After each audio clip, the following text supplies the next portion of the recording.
玩二游不要碰社区，真的是至理名言啊！本来我看到明朝官宣联动边缘行者，只觉得挺有意思的，就没再管过。结果最近说这个联动烂完了的视频突破了我的信息茧房，刷到了我脸上，就很你懂吧？那来都来了，看完吧。结果看完了我也不知道，现在就一个播片到底有啥好急的？然后我就顺着这些信息看了看社区的评价，好家伙，我只能说无敌了孩子。有说赠送瑞贝卡毁了自己全男账号的，有质疑联动动画内容过激的，还有说毁了自己全活人账号的，这个应该是在玩梗当串子。反正那些唱反调的都流露出了一种鸡蛋里挑骨头的美。赛博朋克边缘行者这个动画确实是有一点过激，如果引进到咱们这儿的流媒体上播，肯定会存在大量的和谐内容，甚至可能有些集数会和谐的完全没法看。但如果用这样的标准去限制和某个 IP 的联动，那联动狂魔 EV 不是完蛋了吗？当年引进电视台那个和谐力主，大家有概念，名字里的福音都给你办了。说实话，这种理由当真是没道理的。我们在看联动的时候，无非就是想看看当一个角色来到另一个 IP 之后会有什么样的表现，能放多少让玩过看过的人心照不宣的彩蛋，就这么简单。本质看关公战秦琼嘛，也不太会要求联动剧情去探讨一些很内核的东西，特别是那些已经完结了的作品，你就只需要去做一个他们来了在那飙车涂鸦整点小发明，临近结尾打一架解决个不大不小的危机，最后一期包饺子，完美。这次赛博朋克的联动，你只需要按照林奈莫林那种创作模板再来一个就行了。人家自己作品的内核，自己实际的时间该讲的都讲完了，那些联动 EV 的有几个在那跟你聊人与人之间连结的，少年的迷惘与时代的洪流的？包饺子啊，是对的。你真的想看库洛再去写一遍月亮与六便士吗？再说了，你写的好吗你就写，写的褒贬不一被原作粉骂，写的好了也得被挑死，写烂了是会被延上的。以往的失败联动还历历在目呢，难道要再复刻一遍，找个被联动 IP 的大 V 给你洗地吗？有点犯不上了。联动嘛，热闹一点就够了，别辱了原作就可以。真要塑造点所谓内核的东西，也只要把赛博朋克世界最核心的东西拿出来演绎就可以了。叛逆，当赛博朋克这个词端上来，大伙儿的脑子里是会有刻板印象的，基本上就是黑夜，可能下着雨，明明是晚上，但街道上的霓虹灯把城市照得如同白昼，科技水平巨高，尤其是意志，但人们总是不能安居乐业，暴力事件频发，主打一个高科技低生活。就在这样一个外表极其冰冷的世界里，我们的主角或者说主角那一帮人，就是在底层人群中闪耀着的为数不多的人性光辉。大卫给人的感觉是什么？就是叛逆，是对于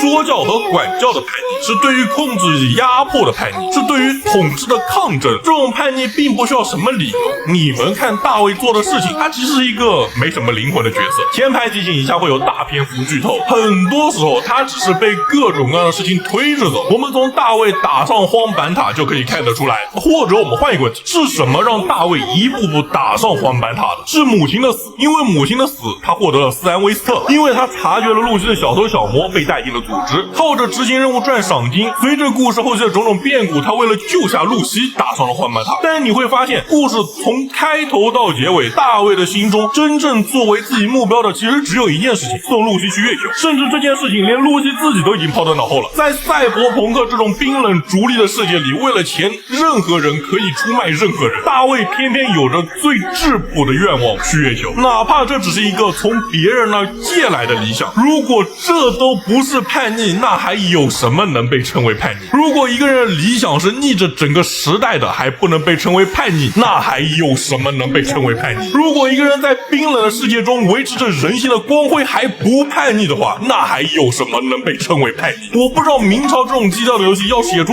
怎样的剧情才能诠释这种叛逆，以我的脑子构建不出这样的发展。拉海洛没有荒坂，学生就只是学生，吃的东西都很差，可能比现实中的学生更加自由，所以没有必要去叛逆，让他们来享受一下生活挺好的。我就是要看最后爆饺。不过露西和拉海洛有一个共通的点，那就是抬头仰望的那片天空。露西向往着月球，拉海洛想要探索星空，这是最浪漫，是人类历史上最具有浪漫主义色彩的课题，最伟大的探索。总有人说，为什么现在的动画没有宏大叙事了？你放眼望去，现实中都没有几个国家在坚持太空探索了。值得庆幸的是，依然有人记得这份宏大叙事，并接过了火种，在那儿向未来的人们讲述太空的魅力、宇宙的浩瀚、月球上太阳的耀眼。这何尝不是一种逆着时代洪流而前行的叛逆？实话说，这次联动我最关心的是露西和瑞贝卡来自一个什么样的时间线。直接是平行宇宙那是最好的，什么都不用解释，我们在玩的时候不用去思考这些动画里发生的苦大仇深的事情。如果不是平行世界，又只来了露西和瑞贝卡，说不定是在和大卫相遇之前的时间线。在那个一切都没有发生，大哥没有停止生命中的狂奔，瑞贝卡的哥哥还没被路人干掉，甚至大卫的母亲都还没有离开他，那真的能写一个健康阳光积极向上的故事了。假的，毕竟这些角色以前也挺苦大仇深。不过值得庆幸的是，至少赛博朋克边缘行者的粉丝